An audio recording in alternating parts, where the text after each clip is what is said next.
À chaque fois so na otinda message na lobango na kulisi nzambe sunganga inspiré nga pesanga ba idée parce que à chaque fois so to lobomo na yar moko maloba pe kimaka so lobi ke okoyeba mwasi ya malamu na première rencontre te bon na ebité wana selon yo peut-être parce que ngande na zaboye déjà mwasi na kotaleka boye na omona ke o mwasi malonga ova na ete kana papa na ebisa okokosa mate mobali aza na pouvoir moko nazoyebisa yo incroyable oyo akoki mpe kodetecte eloko sans pourtant bayebisa ye ke eloko wana comportement eloko wana adetecte yango.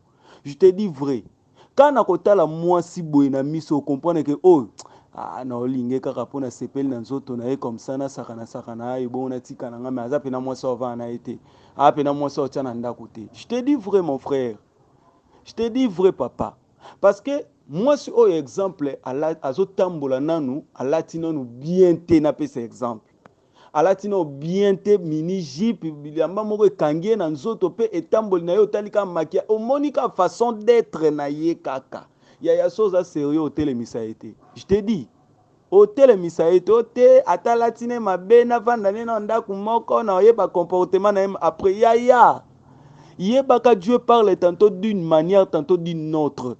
Déjà conscience moko spirituelle et lobelaka biso à chaque fois tout ça là ajustement na biso. Je te dis vrai na olinga na sala eloko moko boye esprit moko yebisinga ya tike eloko esimbi na oti ezalaka. Je te dis tala moi si déjà tant okuta na ye boye tala na façon d'être na ye o comprendre que aza moi ça malonga te ka façon d'être na ye et là teli na ye habillement na ye parce que oyo muto atiaka na nzoto eza bagu na ye bashwa na ye alingaka azala bongo yo ochange yango te jamais yo okolatisanga veste so nalingaka nanga babodi soki nga moko na obimisa mbongo na nga na kosomba eloko esepelisaka ngai or habillement déjà eyelakisa déjà ke mutu oyo so ovandi na yo konyokwama après ntango opusa na pembeni na ye diction na ye façon de parler na ye manière na ye azolobela ocomprendre ke mwasi oyo aomemanga musika mwasi oyo tokokatana na nzela.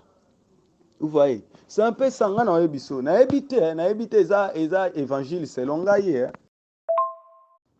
na kala nde hypocrisie ezalaka nde toolobela awa hypocrisie nde ezalaka na kala na lelo te génération afali te génération afere te yo koloba génération hypocrite azosala nanu mwa hypocrisie moko boye nde le premier rencontre non déjà mwasi so ovandi na ye na bar omela nini beaufort ayoka soni te yaya nga amela nanga masanga mpe azoseka nga amela nanga masanga mwasi déjà ovandi na ye boye omela nini likofi exemple nga amela nanga masanga siko imagine likofi yango ntango opesi première pas deuxième pas troisième aokotisa kaka yaya ata yo moko toke tozonga dès le premier jour wana omoni déjà mwa baspe wana ya bien te déjà il faut kozwa mayele yo kozela ovanda na ye déjà osali trop de dépenses après so banda constater que moi muto aza mabe yaya c'est déjà trop tard parce que ozwi déjà là c'est déjà trop tard ozomona non mutu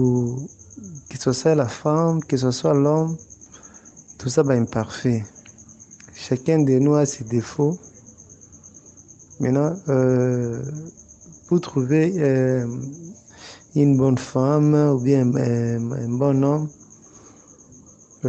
c'est juste c'est comprendre dans ce sens que savoir se pardonner parce que ceux qui par exemple moninga asali mabe il faut que va pardonner parce que peut-être yo peut prochainement osala mabe koleka wana vous voyez ces moments-là se comprendre facilement en plus de ça il faut que se focaliser na ba qualité ya nani ya partenaire na yo que ba défaut na ye voyez ces moments-là vous trouvez que non partenaire na yo aza intéressant vous avez compris parce que biso nyonso tokometaka ba erreur David Kutu nzambe abenga ye l'homme selon mon cœur mais akometa erreur parce que c'est aza mutu moko ayeba ko se repentir kunani kosenga pardon nzambe alimbisa ye malgré banani comment on appelle ça, conséquence yaka, mais nzambe alimbisa ye. Cela veut dire quoi? Moi c'est malamu, mobala malamu, bon c'est un peu difficile, mais il faut ceux qui va mibale balingani, il faut se comprendre, et surtout au plus important, il faut que se pardonner. C'est ça, c'est juste ça des contributions.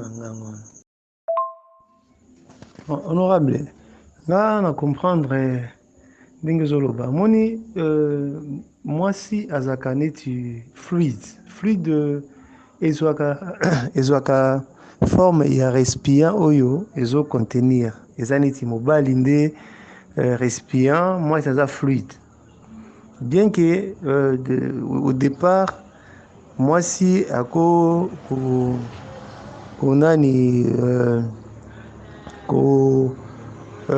kolakisa hypocrisie moko boye, mais tout maintenant ça va dépendre na ndenge mobali akomemela ye, c'est-à-dire mobali aza te respirant, donc fluide wana ntango ekota na kati ya respirant wana ekozwa forme. So par exemple ezwi forme ya mabe eyebaki non, par exemple nini soki respirant eza na forme ya mabe eyebaki fluide yango mpe ekozwa forme ya mabe. Ce n'est pas que si la première fois vous êtes rencontré avec une fille, Amélie Bière, Nani, Azaka, moi c'est ma bête. Bon, prendre la bière, ce n'est pas. Non, ils ont ma bête, mais prendre à l'excès, voilà, c'est comme ma bête. Mais, yo, en tant que mobali, il faut oluka, ou éduquer, moi si selon yo. C'est pour cela dans le but que non, moi si mobile azaneti respirant, moi si azaneti fluide. Donc tant ils ont côté na kati ya respirant, donc il faut ils ont forme ya respirant wana. Vous comprendre, hein? Bon, contribution na ngai yango wana. Bonsoir papa Nangai, honorable. Bonsoir. Bon ba week-end l'équipe bien. Na ko décision katikati kasi. Napesi réponse moko na ndenge opesi exemple ya koyeba mwasi aza malamu edi bongo te ata moke na biso so obongi mwasi opesi mwasi bonjour ayambi yo bonjour esi ozokende wapi obandi kotie lito ya ndimi yoki ye ndi mwasi kitoko bien arépondre ya douce ndiye ndi mwasi aza na respect non kokosama na eloko te kokosama na eloko te. C'est mwasi mabe mwasi mozomona aza mwa brita kosala nini nango eza okepa mwasi ya vino ye wana même si mobali mosu omoni kati nzela ojuge mabe mobali moko aza brita loka mozomo aza luyenge or kepa mobali ya vi ye wana bakasi ekosa yo te. Mwasi mosu okomona ye asoyesi yo bien kasi kati no oyebi yango te. Oui, avec cette première rendez-vous, même si nous avons peut-être à 5 heures de côté, ou on met qui en bongo, à répondre de l'autre côté, dès la suite, à moi, si malade, non, c'est pas comme ça. Nous avons ça, nous avons à la nyoka. Tu vas bongo, moi, mon soutien, c'est que lingi, on dit matin, premier jour, c'est déjà 1000 fois, Kendi, n'a pas eu le bâti, Katane, a balukelanga. Leo tena nga akoma na kamwa ti lesu na yebaka non tika te mwasi akolakisa bizaleli na ye dala debi oyebi te ça passe que le tia lokolo oyo mwasi aza caractère ya boye oyebango deja dala debi na oyo abombani alakisi elonga sango or que pas aza nkoi ntango bosi bobandi kofana na ye badeja komesana bien ndesi okolakisa bizaleli na ye papa honorable ngai oyo nazalaka boye mona eloko wana papa na nga napesi ya réponse na mwa likambo wana tana koti sijan katikati napesi papa excellence ndenge alobi koyeba mwasi malamu u mobali malamu okoyeba ye ndenge sande bozovivre na ye seigneur excuse rime ekanginga vraiment eza sande bozovana na ye oko mobali mosusu ojuge parase na yo kasi mobali aza mabe aza boye mpe motu soki opesa mpe masolo na ye mwa mobali oyo abalaka te, azalaka bizali mabe, achange na basi modele na modele. Mwa mwasi oyo ndumba monene ebula wayo, or que pas eji bongo te. Nana azwi numero ya sapato na ye te. Libala ezalaka mokano ya Nzambe. Omoni biso tokoyeba moninga na mutu te, po na kati ya motema mutu ayebaka yango. Motema na moko mutu ayeba makasi koleka Jésus aza te.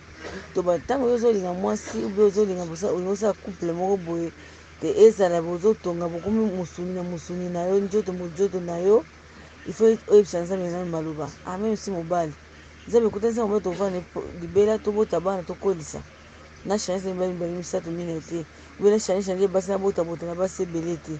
Ona eloko yango nde Nzambe nde akokonti mwasi moko onéglige te oyo te, or que oyo Nzambe atindi ye wana bovanda libela ti bosimba nzete. Ona eloko yango moto oyebaka motema motu po lelo okoma mwasi wa mpenza akabi ole awa na Congo tokoyebaka mwasi nakabaka oyo fi akuta akabelanga mbongo boye kuta asalanga boye. Non, ce n'est pas comme ça. Omoi bakoko na biso baza kolinga liboso, bapapa na biso balinga basi alingi ne mwasi kaka ye mosu akoyele mwasi wana ye mokuta alingi ye te, kasi bapara baponeli esi ayokaka te bamoneli na yango te. Oyo aza veni ya mwana na ngai alobi baovande mpo na libela mpe ya solo baboti biso tokoli. Yoka histoire ya mama na ngai, yoka histoire ya mama na papa koko na biso aka chef ya mboka ya biso batetela kuna akenda kokende otambola kota bakusu kuna kosoba biloko na ndako wana ya bamama biso bayambi ye, amoni bango bayambelaki yabi te. Ngai fona bala mwana ngai fa bala mwana oyo ezalaka boko histoire bongo papa babe babane bapesi ye mama moke. Ona eloko yango sikoyo lelo eza su bongo te. Lelo sikoyo bolingo ekoma nango ya interet. Mobali akolinga mwasi te oyo aza na eloko te, mwasi akolinga mpe mobali mpe aza na eloko te. Sekolinga mwasi mobali azoprofite mpa mwasi, mwasi mpe akolinga aprofite mpa mobali. Sikoyo bolinga bapapa na biso akala bakipaka na bango te. Ozala na famille ya babola, ozala otanga te na esika bolingo na bino ekoti, c'est tout. Bokontinue kobala libota na bino elebata Pasteur John bokobota bana mpe bomoni bakoko na bakokoloko bozaka na mutu wana kaka na lali. Bon, nga contribution na nga mosusu na nini napesa ezalaki non moni mutu tu balobaka l'homme est né bon, c'est la société qui le rend mauvais. Bon, malgré ça, si mutu aza na éducation de base na ye ya bien, ata soki apasi basituation moko compliqué akendaka, mais quand même baréserve kozala. Et à ce qui concerne mwasi ya malamu mobali ya malamu, on peut y avoir mobali moko il a eu une bonne éducation de base,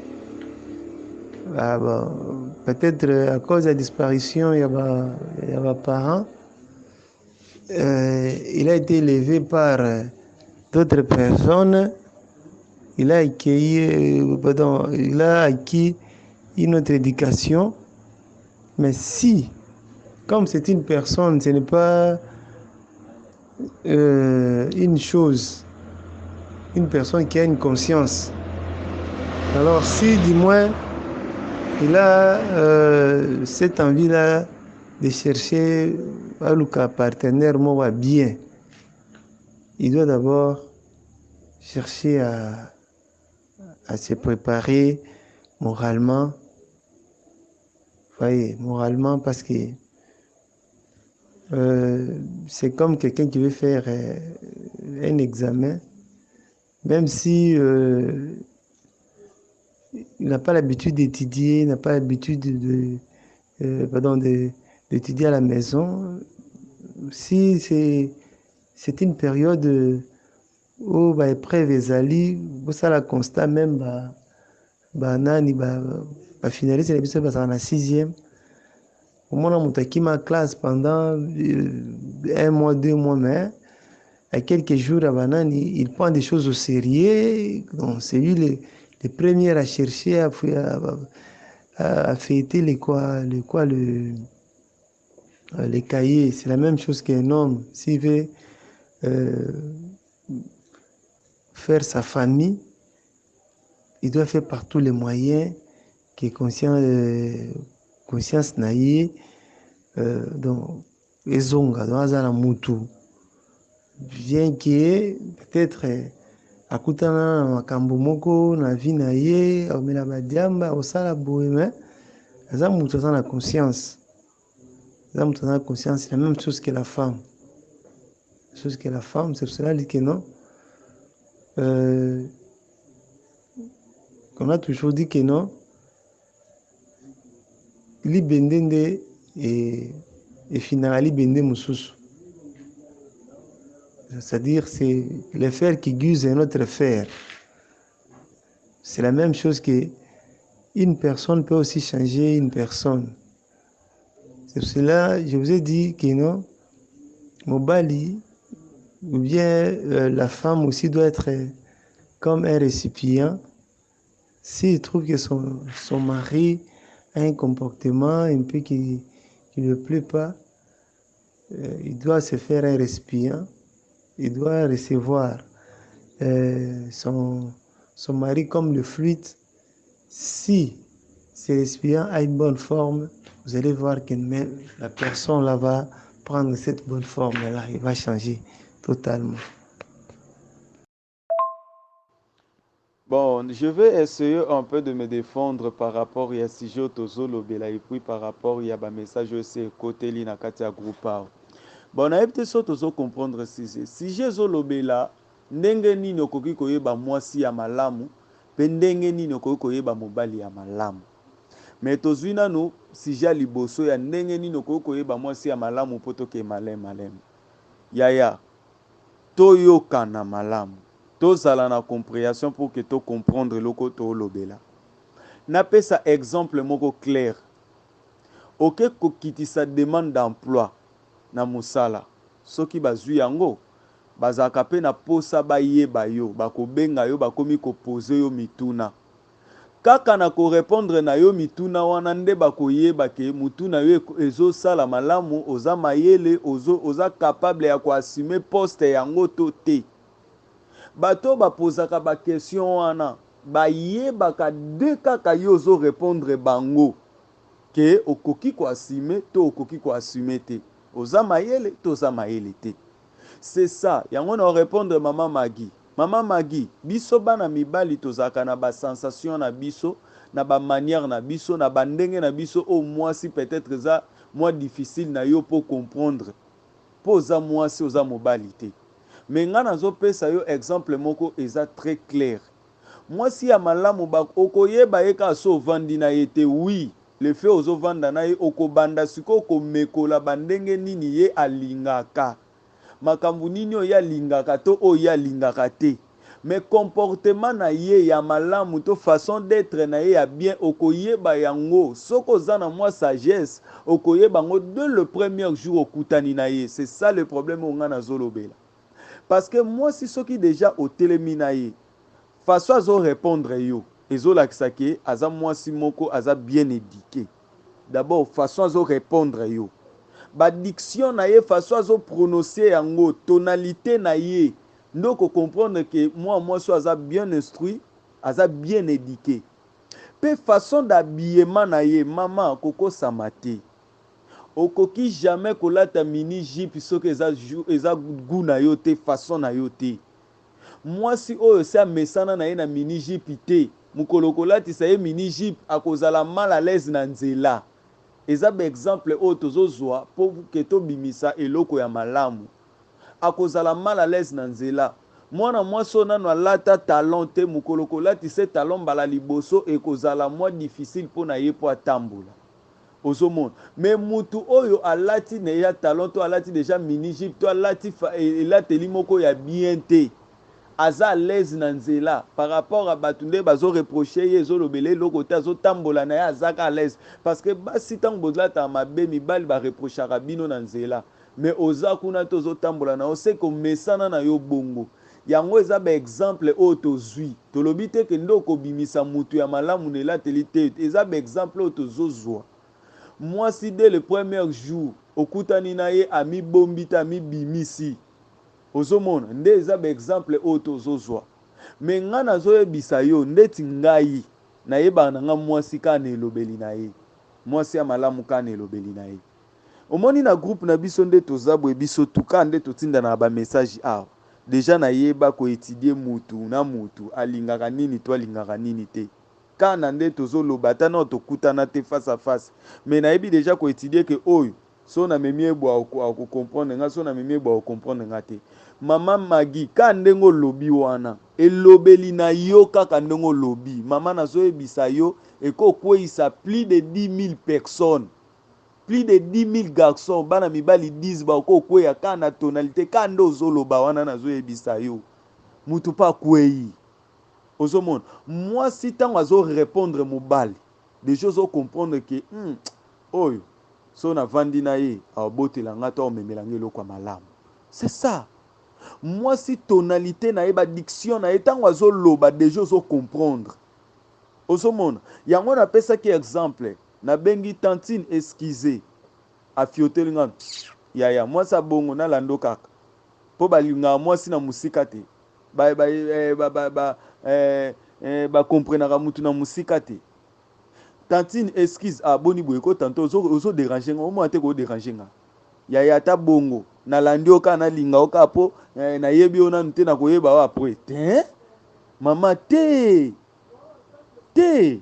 tozala bato te napesa exemple ndenge toza boye biso tu exemple moko clair biso tu nde toza na kati ya groupe awa nde kaka toza biso tu na kati ya groupe awa nanu na vie na biso normal boye nanu toidentifia mutu kaka na façon d'être na ye te mutu moko pena ye pembeni na yo otali ye kaka boye oyo kulune oyo ata nayebi ye te naomonaki oyo mutu pasi nanu te c'est ça nazoloba yango nde nga nazolobela. Bonsoir président ex-mas. Bonsoir honorable.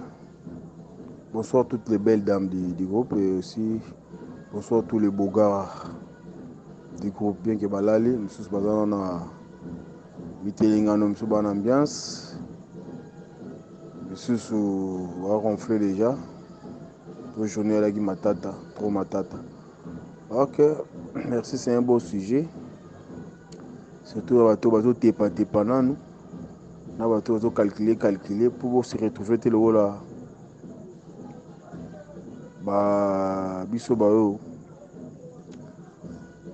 Tout ça connaît ça ba critères makasi pour ça na moi si soit disant son comme président de la République. Bacho la moi tangata za la malela za la sage za kitoko za la boyena boy.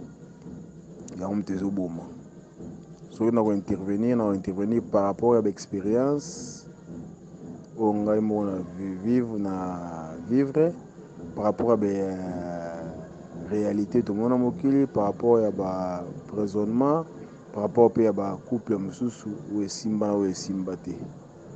En un mot, je dirais ceci. Non.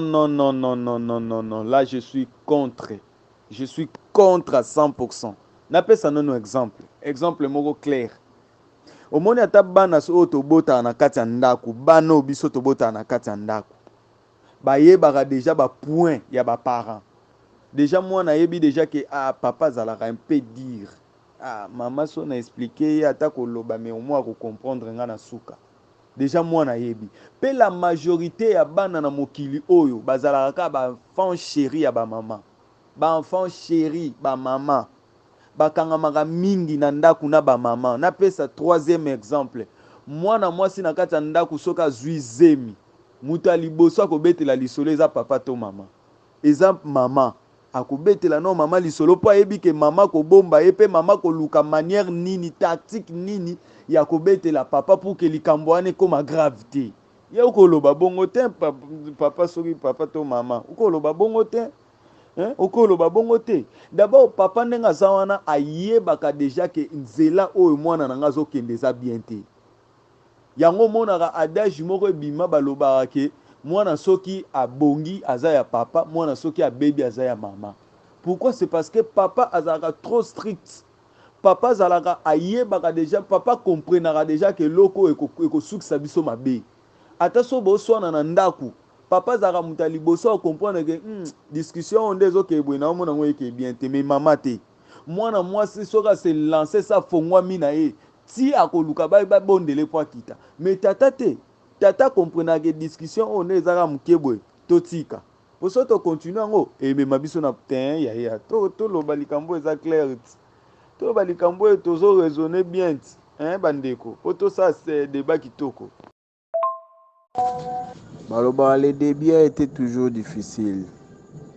Moi si nature na ye po misala mwasi akomplika mobali na ebandeli ata ye moko apesi mobali wana ouverture ya kolakisa ye ke naluli o nasepeli na obeli asepelaka na o soki oye vers ye mpo sentir déjà ke apesi ouverture akozongisa o na genèse ya masolo akotika mpe borapproche bocontinue nyonso ya biso kaka keno te olinganga te na mpo olinga te ngaka toka bablake ngaka oboye na boye oloba tozobangani kaka mpona arespecte loi ya nature na yango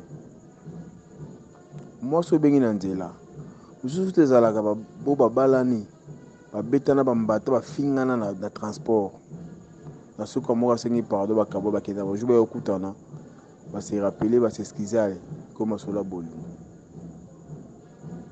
mosusu mpe alingaka ye te le jour mosusu kaka boye soki mpe ndenge nini azwi déception place moko boye ondenge ezalaki kaka jour wana moka ya moto wana eye kaka na momo ezali na détresse ozozwa choc baboye te maloba kaka obe choc obie te kuta na mbanda moko ya niveau na ye te mobali ya néglige alaki ekala nzela boye kuta na moto ye utabaki oyo ataki batike mbale baolingana te kaka momoko alobi na ye soulage to elekomi kofaire nager donc ça esengomo nager na motema na ye mpo kaka na mo wana oyoka cede pa apesi ye ouverture ameka mpe boye ekomi okende nango malamu oyo nango jibe ekomi otambola mpe pele en principe biso mibali tokomplika nde love nteyebi love bien ya mwasi mwasi oyo alingi alingaka sans calcul biso nde toyaka kokomplike bango naoki excellence pa toloba yango totalaka na film akim ezalaka toute une leçon mwasi so otambola na nzela obali ya complexe so mon petu bakozala lare petu na alati boye lebe so defi aya na ye lebe so defi ya master na ye bakuzi na ye yola nde kaka na aspect extérieur kuna kati mawa trop mobali mosu oba petu na omeka te petu aba peti oyo bafuta na pamba salaire na ngai ok rien nyonso baparane bapesaka ye bazokemba mpe na love début ezalaka compliqué apreuve ane kobake no bibali basi nalobi te me nga selo analyse nanga namona nde balobake no ndeni ka basi ya kitoko basi ya malamu bakenda koyakala baaventurier pourquoi bato bamona série lokola biso tozomemela bango bolingo moko ya kotakoli charme eza te maloba kitoko eza te humour eza te kaka kisoda yo toke